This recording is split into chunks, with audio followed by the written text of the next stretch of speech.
Fala pessoal, galera do segundo ano, continuando aqui, vídeo 2 destinado ao dia 5 de maio de 2020, tá? Aqui você tem a vida como único bem do homem, ainda na página 164. Acompanhe aí esses 7 pontos que são fundamentais aí.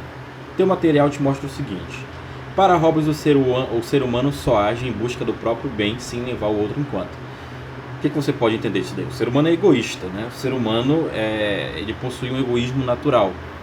E é justamente esse egoísmo que o Estado vai refrear, vai parar quando entrar em evidência, em absolutismo, em poderes plenos e soberanos, tá?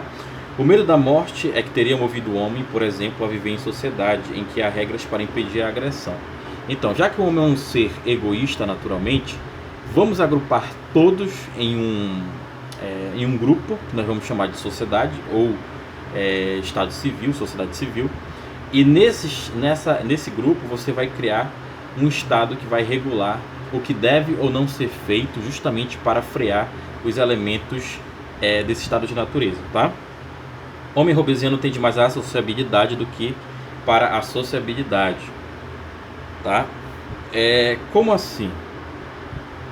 O ser humano é capaz de se agrupar em grupos maiores. No entanto, ele tem uma resistência ainda à solidariedade, né? É uma categoria importante. A solidariedade e a compaixão para com o próximo quando se está em estado civil, tá bom? A cobiça humana não conhece limites naturais, então o egoísmo, a cobiça, o individualismo, ele não tem limite, segundo a doutrina hobbesiana.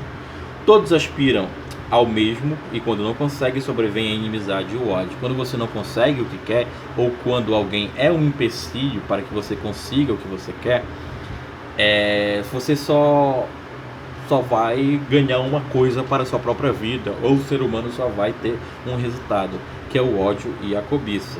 Aquele que não consegue o que deseja, desconfia do outro e, para precaver-se, ataca. Ou então, a condição natural do ser humano é uma condição de paranoia, em que todos são inimigos de todos e a todo momento um ser humano quer destruir o outro, e o ser humano também tem esse mecanismo de defesa natural em que entende que o outro sempre vai ser o seu sabotador, sempre vai ser aquele que está disponível a derrubá-lo, tá bom? A vida em estado de natureza é a vida miserável, tá? Segundo Thomas Hobbes, a desconfiança mútua em estado natural leva a uma vida miserável, pois os homens olhavam para o outro como uma ameaça constante. De certa forma, a tranquilidade para o pleno desenvolvimento das faculdades humanas eram inibidas ou sequestradas, caracterizando uma vida miserável, tá? Então isso daí é o sumo, né? Aquilo que você pode entender em resumo da concepção de estado de natureza em Thomas Hobbes. O Leviatã de Thomas Hobbes foi escrito em 1651, como você está vendo aí no finalzinho da página 164, né? Aí você tem a fala: o motivo que leva os seres humanos a criar os estados é o desejo de abandonar essa miserável condição de guerra que surge quando não existe poder visível que os controle. O único caminho para criar semelhante poder comum capaz de defendê-lo contra a invasão dos estrangeiros, né? Assegurando-lhes de tal modo que, por sua própria atividade pelos frutos da terra, poderão alimentar-se a si mesmos e viver satisfeitos.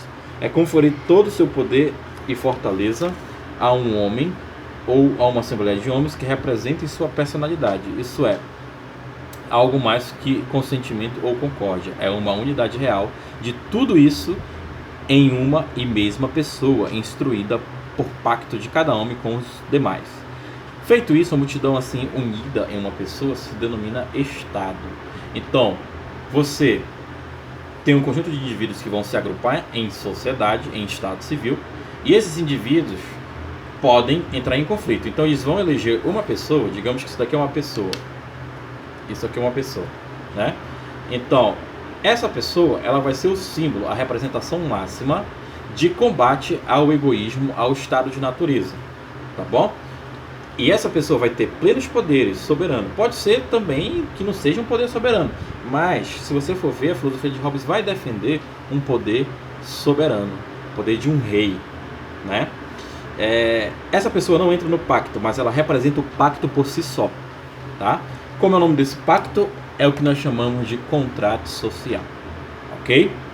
Então, no próximo vídeo nós estaremos falando um pouco mais sobre